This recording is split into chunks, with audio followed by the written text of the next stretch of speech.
ನಮಸ್ಕಾರ ಸರ್. ನಮಸ್ಕಾರ sir. Sir ತಮ್ಮ ಪೂರ್ತಿ ಹೆಸರು? ನನ್ನ ಪೂರ್ತಿ ಹೆಸರು ಚೆಲುವಾಚಾರಿ ಸಣ್ಣ ಸ್ವಾಮಾಚಾರಿ. Okay sir. ಸರ್ ತಾವು ಯಾವ ಪಂಚಾಯತಿಯಿಂದ ಆಯ್ಕೆ ಆಗಿದ್ದೀರಾ? ಮಾಣಿಕ್ನಳ್ಳಿ ಗ್ರಾಮ ಪಂಚಾಯತಿಯಿಂದ ಆಯ್ಕೆ ಆಗಿದ್ದೀನಿ. ಸರ್ ಇದೇ ಮೊದಲನೇ ಬಾರಿ ನಿಂತು ಗೆದ್ದಿದ್ದ ತಾವು? ಇಲ್ಲ ಸರ್, ಇದು ಎರಡನೇ ಬಾರಿ. ಸರ್ ಎರಡನೇ ಬಾರಿ ನಿಂತು 2 ಬಾರಿ ಕೂಡ ಗೆದ್ದಿದ್ದೀರಾ. ಹೇಗೆ ಅನಿಸ್ತಾ ಇದೆ ಸರ್ ತಮಗೆ? ನಮಗೆ ಏನು ಅನ್ನಿಸ್ತಾ ಇಲ್ಲ ಸರ್, ಚೆನ್ನಾಗಿದೆ. ಈಗ ಸರ್ಕಾರದಿಂದ ಯಾವುದೇ ಸವಲತ್ತು ಅಭಿವೃದ್ಧಿ ಕಾರ್ಯಗಳು ಬಂದರೂ ಕೂಡ ನಾವು ಅದನ್ನು ಮಾಡಿಕೊಡ್ತಾ ಇದ್ದೀವಿ. ಒಳ್ಳೆ ಕೆಲಸ ಮಾಡೋ ದಿವಸದಿಂದ ನಮ್ಮನ್ನ ಮುಂದೆ ಆಯ್ಕೆ ಮಾಡ್ತಾ ಹೋಗ್ತಾ ಇದ್ದಾರೆ. ಒಂದು ಗುರುತಿಸಿದ್ದಾರೆ ಅಂತ ಹೇಳ್ಬೋದು. ಗುರುತಿಸ್ತಾ ಇದ್ದಾರೆ. Okay sir. ಸರ್ ತಾವು ಯಾವ ಪಕ್ಷದ ಬೆಂಬಲಿತರಾಗಿದ್ದೀರಾ? ಪಕ್ಷ ಏನೋ ಗೆಲ್ಲೋದಕ್ಕೆ ನಾವು ಕಾಂಗ್ರೆಸ್ ಪಕ್ಷ ಅಂದ್ಕೊಂಡು ಮಾಡಿದ್ವಿ. ಈಗ ಗೆದ್ಮೇಲೆ ಎಲ್ಲರೂ ನಾವು ಎಲ್ಲ ಒಂದಾಗಿ ಕೆಲಸ ಮಾಡ್ತಾ ಇದ್ದೀವಿ ಸರ್. Okay sir. ಸರ್ ನೀವು ರಾಜಕೀಯಕ್ಕೆ ಬರಬೇಕು ಅಂದರೆ ಯಾವ್ದಾದ್ರು ಸಂಘ ಸಂಸ್ಥೆ ಕಡೆಯಿಂದ ಬಂದ್ರಾ ಇಲ್ಲ ಸ್ವ ಇಚ್ಛೆಯಿಂದ ಬಂದ್ರೆ ತಾವು? ನಾನು ಸ್ವ ಇಚ್ಛೆಯಿಂದ ಹೋಗಿದ್ದು ಸರ್. ಸ್ವ ಇಚ್ಛೆಯಿಂದ ನಾವು ಹೋಗಿಲ್ಲ. ನಾನು ಸ್ವ ಇಚ್ಛೆಯಿಂದ ಜನರ ಸೇವೆಗೋಸ್ಕರ ಹೋಗಿದ್ದೀನಿ. ಜನರ ಸೇವೆ ಮಾಡೋಣ ಅಂತ. Okay sir. ಸರ್ ನಿಮಗೆ ರಾಜಕೀಯದಲ್ಲಿ ಗುರುಗಳು ಅಥವಾ ಬೆನ್ನೆಲುಬಾಗಿ ಯಾರಿದ್ದಾರೆ ಸರ್? ನಮಗೆ ಗುರುಗಳು ಅಂದರೆ ಗ್ರಾಮಸ್ಥರೇ ಸರ್. ಗ್ರಾಮದ ಜನತೆನೇ ನಮಗೆ ಸಹಕಾರ ಮಾಡಿ ನಮ್ಮನ್ನು ಗೆಲ್ಲಿಸಿದ್ದಾರೆ. ಅವರೇ ಒಂದು ಗುರುಗಳು ಅಂತ ಹೇಳ್ಬೋದು. Okay sir. Sir at present ತಮ್ಮ ಗ್ರಾಮದಲ್ಲಿ ಅತಿ ಹೆಚ್ಚು ಕುಂದುಕೊರತೆ ಅಂದರೆ ಏನೇನಿದೆ ಸರ್? ಕುಡಿ ನೀರಿನ ವ್ಯವಸ್ಥೆ ಕುಂದುಕೊರತೆ ಏನಿಲ್ಲ, ನಡೀತಾ ಇದೆ.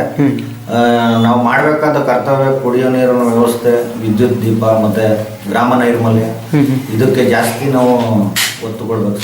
Okay sir.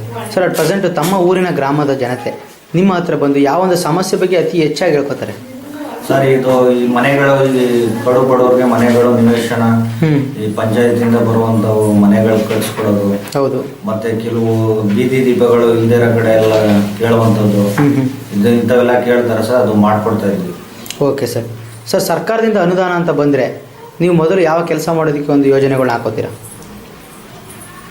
ಮೊದಲು ಸರ್ ನಾವು ಅಲ್ಲಿ ಯಾವ ಯೋಜನೆಯಿಂದ ಯಾವ ಕೆಲಸ ಅಂತ ಹೇಳಿರ್ತಾರೆ ಅದನ್ನ ಗ್ರಾಮದಲ್ಲಿ ಏನಾಗಬೇಕು ಮೊದಲೇ ಚರಂಡಿ ವ್ಯವಸ್ಥೆ ಆಗಿರ್ಬೋದು ಮತ್ತೆ ಇನ್ನೊಂದಾಗಿರ್ಬೋದು, ಅದನ್ನು ಮೊದಲನೇ ಪ್ರಾಧಾನ್ಯತೆ ಅದಕ್ಕೆ.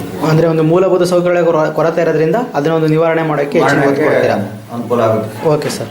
ಸರ್ ಅಟ್ ಪ್ರೆಸೆಂಟು ವಿದ್ಯಾರ್ಹತೆ ಬೇಕಾ ಬೇಡ ಸರ್ ರಾಜಕೀಯಕ್ಕೆ? ವಿದ್ಯಾರ್ಹತೆ ಬೇಕು ಸರ್. ಏನಕ್ಕೋಸ್ಕರ ಸರ್? ಕೆಲವು ವಿಚಾರಗಳು ಈ ವಿದ್ಯೆ ಇಲ್ದಿರೋರು ಗೊತ್ತಾಗಲ್ಲ. ಕೆಲವರು ಅದ್ರ ಬಗ್ಗೆ ಅವ್ರಿಗೆ ಅಷ್ಟು ಮಾಹಿತಿಗಳು ಗೊತ್ತಾಗಲ್ಲ. ಕೆಲವು ಪತ್ರಗಳಿರುತ್ತೆ, ಓದಕ್ಕೆ ಬರಕ್ಕೆ ಬರಲ್ಲ. ಯಾರೋ ಏನೋ ಒಂದು ಹೇಳ್ತಾರೆ, ಒಂದು ಸುಳ್ಳು ಹೇಳಿದ್ರು ಕೂಡ ಅವ್ರು ನಂಬ್ಕೊಳ್ಳೋ ಸ್ಥಿತಿಲಿ ಇರಬೇಕಾಗುತ್ತೆ. ಆ ದಿವಸದಿಂದ ವಿದ್ಯೆ ಬೇಕೇ ಬೇಕು sir. Okay sir. Sir at present ರಾಜಕೀಯಕ್ಕೆ ಯುವಕರು ತುಂಬ ಮುಂದೆ ಬರ್ತಾ ಇದ್ದಾರೆ, ಒಂದು ರಾಜಕೀಯಕ್ಕೆ ಹೆಚ್ಚಿನ ಒಲವು ತೋರಿಸ್ತಾ ಇದ್ದಾರೆ. ಅವ್ರಿಗೆಲ್ಲ ನಿಮ್ಮ ಕಡೆಯಿಂದ ಏನೊಂದು ಒಳ್ಳೆ ಮಾತು ಹೇಳೋಕ್ಕೆ ಇಷ್ಟಪಡ್ತೀರಾ? ಸರ್ ಎಲ್ಲ ನನ್ನಲ್ಲಿ ಒಳ್ಳೆ ಮಾತು ಅಂದರೆ ಸರ್, ರಾಜಕೀಯಕ್ಕೆ ಯುವಕರು ಬಂದರೆ ಇನ್ನೂ ಒಳ್ಳೆಯದು, ಇನ್ನೂ ಉತ್ತಮವಾದ ಆಡಳಿತ ಮಾಡ್ಬೋದು, ಮುಂದೆ ಕೆಲಸ ಕಾರ್ಯಗಳು ಚೆನ್ನಾಗಿ ನಡೀತವೆ ಅಂತ ಒಂದು ಯುವಶಕ್ತಿ ಒಂದಾಗಿ ಒಂದು ರಾಜಕೀಯ ಮಾಡ್ಬೋದು. Okay sir. ಸರ್ ನಿಮ್ಮ ಪಂಚಾಯತಿಲಿ ಒಟ್ಟು ಎಷ್ಟು ಸದಸ್ಯರಿದ್ದಾರೆ ಸರ್? ನಮ್ಮ ಪಂಚಾಯತಿಲಿ 17 ಸದಸ್ಯರು ಇದ್ದಾರೆ ಸರ್. ನಿಮ್ಮನ್ನು ಬಿಟ್ಟು ಇನ್ನು ಉಳಿದ 16 ಜನಕ್ಕೆ ಒಂದು ಅಭಿವೃದ್ಧಿಯ ಬಗ್ಗೆ ಯಾವ ಒಂದು ಕಿವಿ ಮಾತು ಹೇಳಕ್ಕೆ ಇಷ್ಟಪಡ್ತೀರಾ ನಿಮ್ಮ ಕಡೆಯಿಂದ? ಅಭಿವೃದ್ಧಿ ಬಗ್ಗೆ ಸರ್, ಯಾವುದೇ ಪಂಚಾಯತಿಲಿ ಏನೇ ಬಂದರೂ ಯಾವುದೇ ಕಚ್ಚಾಟ ಇಲ್ಲದೆ ಗುದ್ದಾಟ ಇಲ್ಲದೆ ಎಲ್ಲ ಸಹಕಾರದಿಂದ ಮಾಡ್ಕೊಂಡು ಹೋಗಿ ಅಂತ ಹೇಳ್ಬೋದು ಸರ್.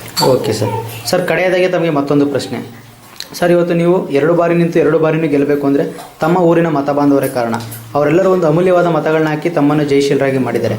ಅವ್ರಿಗೆ ಈ ಸಂದರ್ಭದಲ್ಲಿ ಒಂದು ಯಾವ ರೀತಿ ಕೃತಜ್ಞತೆ ಸಲ್ಲಿಸೋಕ್ಕೆ ಇಷ್ಟಪಡ್ತೀರಾ ತಾವು? ಸರ್ ನಾವೀಗ ಎಲೆಕ್ಷನ್ ನಿಂತು ಗೆಲ್ಲಬೇಕಾದ್ರೆ ಅವರೇ ನಮ್ಮನ್ನು ಕರೆದು ನಮ್ಮನ್ನು ಸೂಚಿಸಿ ನೀವೇ ನಿಂತ್ಕೊಂಡು ಮಾಡಬೇಕು ಅನ್ನೋ ಒಂದು ಹಿಂದೆ ನಿಂತು ನೀವು ಮಾಡಿದ್ದೀರಾ. ಯಾವುದೇ ದ್ವೇಷ, ಯಾರಲ್ಲೂ ದ್ವೇಷ ಇಲ್ಲದೆ ಎಲ್ಲ ಪ್ರೀತಿ ರಾಜಕಾರಣದಿಂದ ಎಲ್ಲ ಪ್ರೀತಿಯಿಂದ ಮಾತಾಡ್ಕೊಂಡು ನಾವು ಇದು ಮಾಡಿದ್ದೀವಿ. ಯಾರಿಗೂ ಕೂಡ ನಾವು 1 ರೂಪಾಯಿ ಯಾರಿಗೂ ಆಶ್ವಾಸನೆ ಕೊಟ್ಟು ನಾವು ಓಟ್ ತಗೊಂಡವರಲ್ಲ, ನಿಜವಾದ ಮತಗಳನ್ನು ಕೊಟ್ಟು ನಮ್ಗೆ ಗೆಲ್ಲಿಸಿದ್ದಾರೆ ಸರ್. Okay sir. ಅಂದರೆ ಒಂದು ಸರ್ಕಾರದಿಂದ ಅನುದಾನ ಬರುತ್ತಲ್ಲ, ಅದನ್ನು ನೇರವಾಗಿ ಜನರಿಗೆ ಮುಟ್ಟಿಸೋದ್ರ ಮುಖಾಂತರ ಒಂದು ಅಭಿವೃದ್ಧಿ ಕೆಲಸ ಮಾಡೋದ್ರ ಮುಖಾಂತರ ಒಂದು ಕೃತಜ್ಞತೆ ಸಲ್ಲಿಸೋಕೆ ಇಷ್ಟಪಡ್ತೀನಿ. ಹೌದು ಸರ್, ಹೌದು. Okay sir. ಸರ್ ಇದೇ ರೀತಿ ನಿಮ್ಮ ರಾಜಕೀಯ ಜೀವನ ಮುಂದೆನೂ ಕೂಡ ಉತ್ತಮವಾಗಿರಲಿ ಅಂತ ಹಾರೈಸ್ತಾ ಇಷ್ಟು ಕಾಲ ತಮ್ಮ ಮನದಾಳದ ಮಾತುಗಳನ್ನು ನಮ್ಮೊಂದಿಗೆ ಹಂಚಿಕೊಂಡಿದ್ದಕ್ಕಾಗಿ ತುಂಬ ಹೃದಯದ ಧನ್ಯವಾದಗಳು ಸರ್. ನಮಸ್ಕಾರ ಸರ್. ನಮಸ್ಕಾರ ಸರ್.